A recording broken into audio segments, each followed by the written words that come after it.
Welcome into Palmetto Sports Daily. It is a Friday. We are talking high school football. I'm Kevin here in Charleston, joined by Rick in Columbia, Caroline in the upstate, and Jill in Myrtle Beach. Guys, let's jump right into it. We should have a full slate of high school football action tonight, whether it's SCISA teams kicking off their regular season or high school league teams playing in jamborees. But because of this ridiculous heat wave we've got going on throughout the state, a number of events have been postponed or canceled altogether, including two here in the Low Country. The Charleston County Jamboree that was supposed to be in North Charleston tonight, that was called off earlier this week on Wednesday. Then yesterday, the Dorchester County Showdown, which featured Somerville, Ashley Ridge, and Fort Dorchester, among others, they canceled as well. Still have one event going on here in the Low Country, the Moncks Corner Lions Club Jamboree up at Berkeley. That's going to be held at 7 o'clock tonight. But even the ones that are going on, it seems like they're either pushing back the start time to try to avoid the heat a little bit, or doing crazy stuff like playing two games on the field at once, just cutting the field in half and playing on just half a field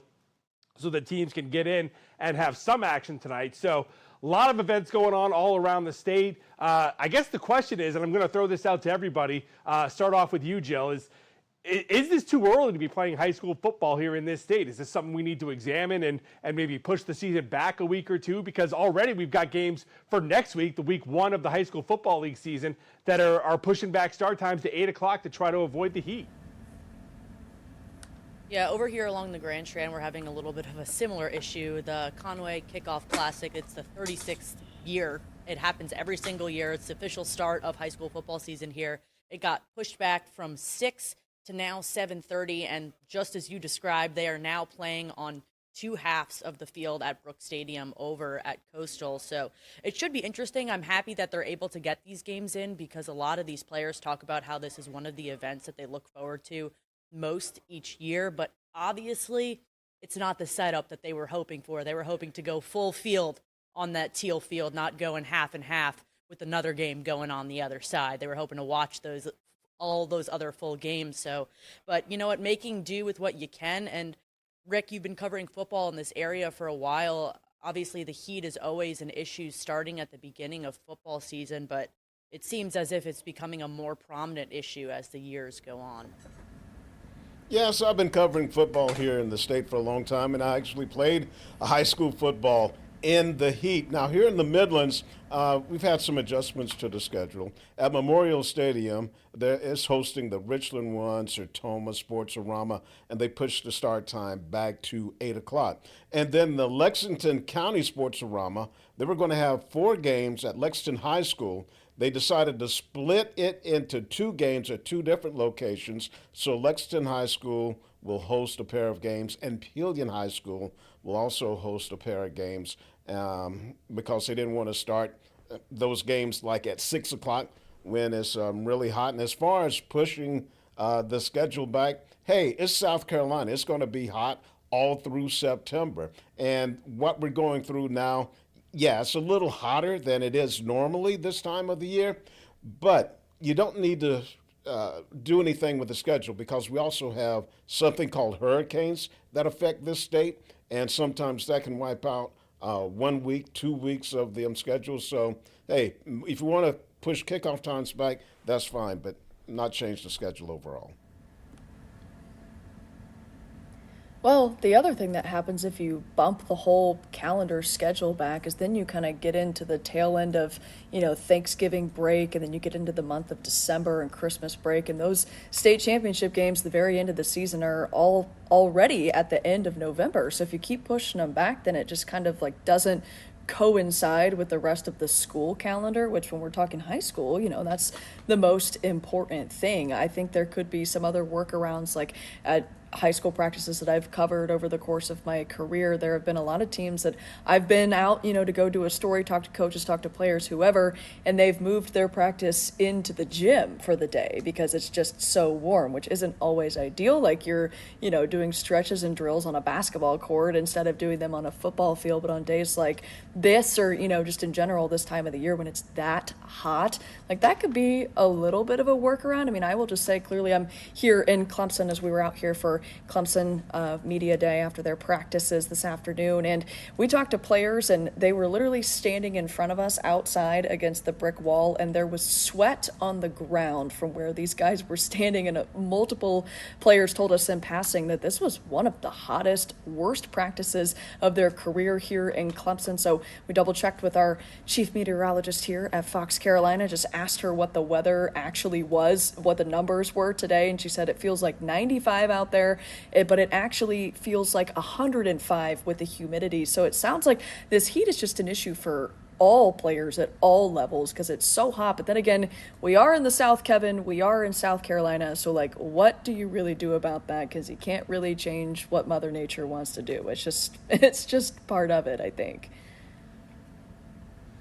Yeah, but at some point, it becomes a safety issue. I mean, we're talking about pushing games back. You know, the Pinewood Prep game is going to be played tonight for Skeeza games. They're starting that one at 8:15, so that game's not going to be over until close to 11 o'clock probably, if not past 11 o'clock. And, you know, luckily it's a Friday night, it's not a school night, but we've seen with basketball how that sometimes works where, you know, when JV games and girls games go a little bit over, a boys game might not start till 9:30, close at 10 o'clock on a school night, and they're still going till 12.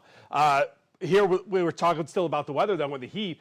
I don't know what the answer is because Rick brings up a good point with the hurricanes. And, you know, we've seen several times over the last decade where a hurricane or a tropical storm knocks out a week or 2 weeks and all of a sudden we're pushing everything back. And you're lucky if it comes early in the season and you're just knocking out non-region games, because if it comes, you know, late September, early October, when you're starting to get into region games, that's when you get into real trouble. And they're playing games that have to be made up to fill out the schedule. And now you're talking about teams playing games on Monday and then again on Friday just to try to get all their region games in so you get the playoff seedings to go. So I'd be fine pushing the season back a couple of weeks. Maybe you play the state championship games the week before Christmas, but you know, there's all kinds of problems with that too. Definitely not going to come up with a solution right here and right now. We've got more to talk about here on Palmetto Sports Daily coming up right after this.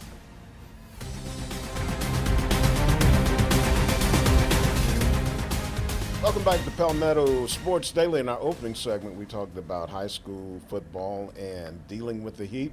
Well, the Gamecocks, they put on full pads for the first time today. Lucky for them, they practiced in the morning, but still, that made it a little more warmer for the guys out on the field. And then tomorrow, they are going to have their first scrimmage as they get ready for the season opener September 5th when they will entertain Kent State. Now, Nick Harbor, he's a guy who's been working hard ever since he stepped on campus. He arrived as a 5-star recruit who was also a track star. And when he first became a USC student athlete, he did both sports, but he gave up track to concentrate on football, and he made some progress last year. Now he's the team's leading receiver as they get ready for the 2026 campaign. Let's listen to what Nick has to say about what he's looking forward to this season. Getting better every day, showing up for 16, showing up for the offense, showing up for the team. So whenever they call my number, I got to answer, and that's every day I'm just working on that, just answering the phone. You know, God blessed him with a lot of ability, don't get me wrong, but he's worked his way into becoming a really good football player with just the work that he puts in, the humility that he has. He walked into Carolina and had all kinds of expectations on him because he was Mr., 5-star coming in here and track athlete, and rightfully so, but he didn't ask for all that. There's all these expectations on him, and that's a lot on a true freshman coming out of high school, coming to college in the SEC. But he knew what he didn't know, and he knew where he needed to grow and work. And Mike Furry's done a great job with him. Nick's done a great job of just working. Yeah, and he is a freakish athlete, 6'5" with world-class speed, and we saw him a couple of times break free into the open against Virginia Tech, against Texas A&M, and he's done a better job of getting himself in position to make tough catches, and also learning how to hold on to the ball a little better too.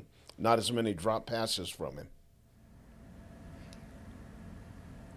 Well, that's certainly important, especially in his role as a receiver. But it's also great to hear, when you hear Coach Beamer talking about one of the Gamecocks' veteran guys that chose to come back to this team, has been such an important piece of this team in his time at South Carolina. Be somebody that puts their head down and works. That sounds simple maybe, but sometimes it's not always simple. Like, that's what you want to hear as a fan. When you're a fan, you want to hear that the veteran players on the team are sticking to what they need to do and being a leader for other guys. And having one of his best seasons in a Gamecocks uniform last season, him repeating that and improving upon that is going to be a big deal for their success this season. It's going to be exciting to watch. Exciting to watch as they get their first scrimmage, like you mentioned, Rick, in the books tomorrow. But Jill, I know that there's also another scrimmage. We got scrimmages going all across the area. We'll talk about Clemson's a little later, but Coastal going to be scrimmaging this weekend too, yeah? Yeah, Coastal Carolina has their first scrimmage tomorrow morning, but the real question is still who is filling in that QB1 role. We don't know. It's still very much up in the air with all of them being brand new, but not all of them are new to the system because offensive coordinator Nick Petrino and head coach Ryan Beard coming from Missouri State. You have Deuce Bailey, who's a redshirt freshman, who's coming also a transfer from Missouri State. So he is kind of most likely the favorite right now. That's where the talk of the town is kind of going because this offense is the Missouri State offense. That's what Nick Petrino said. But as of right now, they're focusing on getting all these QBs, Trey Guerrera, Osiris Lopez, Trevor Jackson, all of them reps with the 1s, 2s, and 3s because Ryan Beard keeps saying, it doesn't matter who is taking the snaps. The offensive production and standard does not change. And they have a lot of options. They're all very talented players. I'm going to go to Trey Guerrera really quickly, a standout JUCO player, and Coastal has had success with JUCO players in the past. But once again, this is a new staff, so does that standard still hold true? I think that this weekend we'll get a little bit of a clearer picture on who's kind of rising to that QB1 spot. Offensive coordinator Petrino was talking about how he has an idea of who it will be in his head, but he's not quite 100% sure yet, and that person has to earn it still. Categorizing this offense as a pro-style offense, saying it is not easy to learn, but we'll get a better look on Saturday, and we'll get a little bit of a clearer picture on who's really rising up to that top spot for the Chants, but we're going to hit a quick break here for Meadow Sports Daily.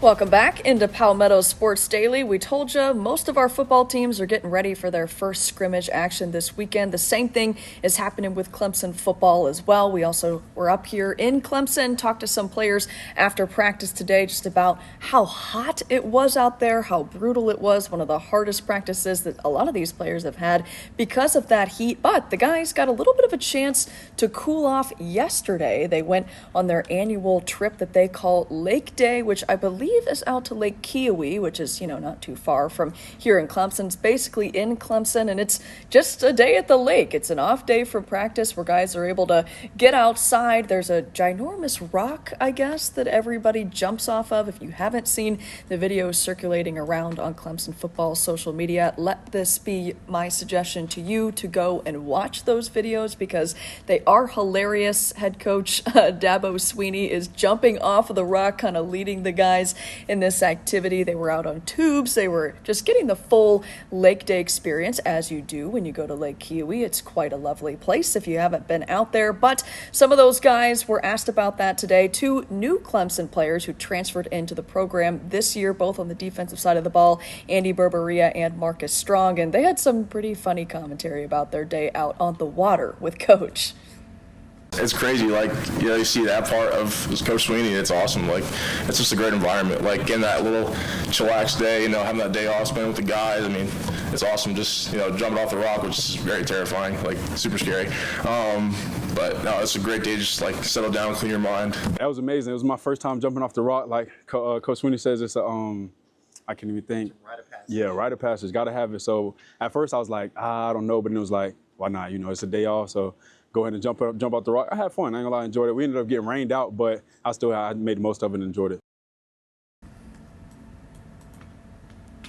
I mean, how can you not enjoy a day at the lake? It sounds outstanding. So those guys got their first taste of, the annual lake day trip that the Tigers do out there every single year. But the transfers and everybody else is going to get their first taste of Memorial Stadium coming up tomorrow when Clemson does their first scrimmage of fall camp. So kind of getting to that pivotal part of practice where things, get real and we start seeing guys separate themselves in a game time environment a little bit compared to what they've been doing. But I just want to go back to the lake thing for a second.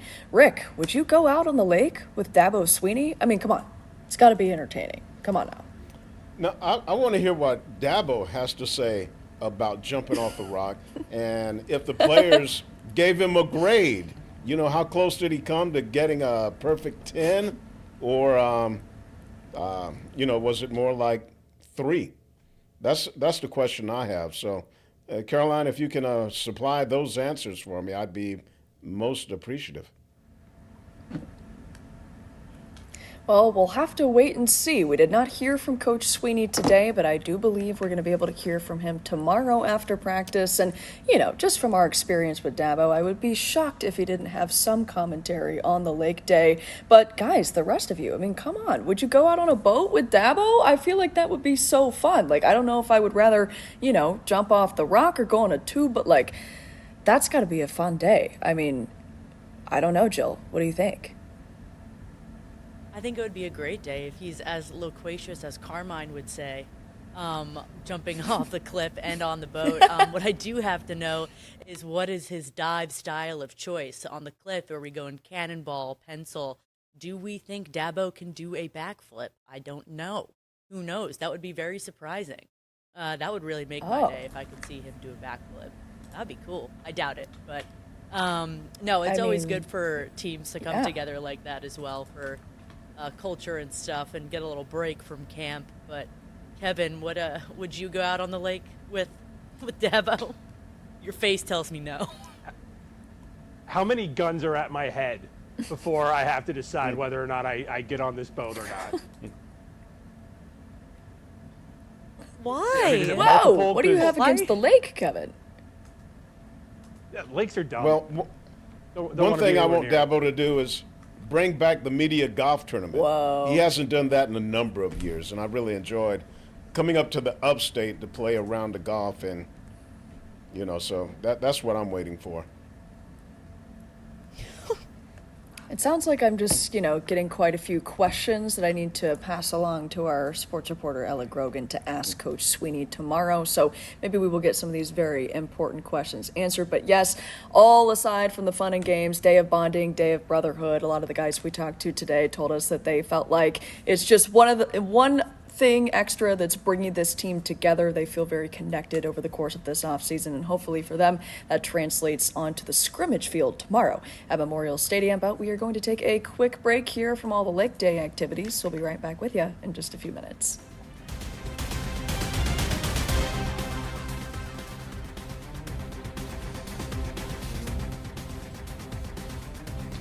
Welcome back into Palmetto Sports Daily. Our college football teams are getting their scrimmages in this weekend, and the Carolina Panthers are basically doing the same thing. Their first official preseason game, I guess, outside of the Hall of Fame games. Now they're starting their first of their next 3, NFL regular number of preseason games up in Buffalo on Saturday. Interesting thing about this one is that it's going to be the first time anybody gets to lay eyes on Carolina's starters for a little bit this season. We don't know how much they're going to play, but we do know that Bryce Young and the Ones are going to be out there. Some interesting developments from practice training camp yesterday are the people who are maybe not going to be out there, and that includes running back Chuba Hubbard, who is working through a hamstring injury right now. Coach Dave Canales tells us he's week to week. There were also some guys who were out there not fully dressed out, but who were getting some reps in, like Derek Brown. So I would assume that a lot of guys like that are probably not going to get some time in for purposes of rest, but there are going to be some starters in. And when Coach Dave Canales was asked what he would like to see out of the guys that do get those reps, here's what he had to say. Benchmarks to me would be the urgency getting up to the line, the full group, attacking the line of scrimmage, making sure we're playing with great tempo. And then I just want to see our play style show up. I want to see the guys playing aggressively, making yards, making the plays I know they know how to make. And of course, it all starts with the run game. So that starts with the O-line up front, and JB and Trevor and AJ being able to get out there and run physically the way we want our guys to run.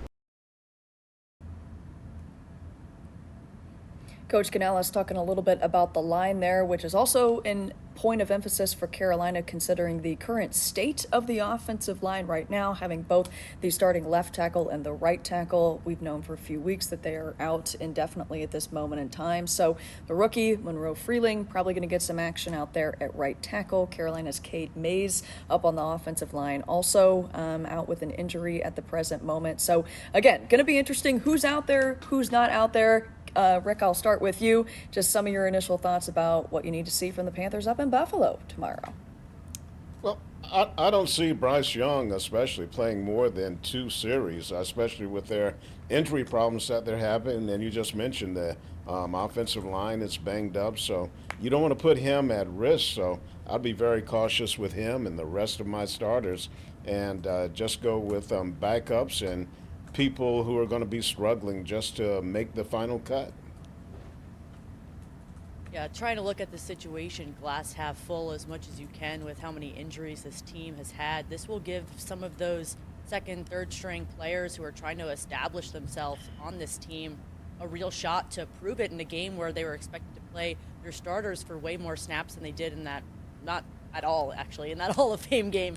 But players like Jonathan Brooks, now that Hubbard's out, like there's a real chance for these guys to show what they can do on that game tomorrow. So it will be interesting to see how many snaps that Canales decides to play their starters with. Yeah, you mentioned Monroe Freeling. I'd actually like to see him get more than a couple series in, just because he is working at a different position than he played in college for the first time. So, even though we don't want to see him get hurt, it'd be worth it to see him get a little bit of practice in and get used to that for once the season actually gets going just a few weeks away. That's going to wrap it up for Palmetto Sports Daily. We will see you right back here on Monday. Everyone have a great weekend.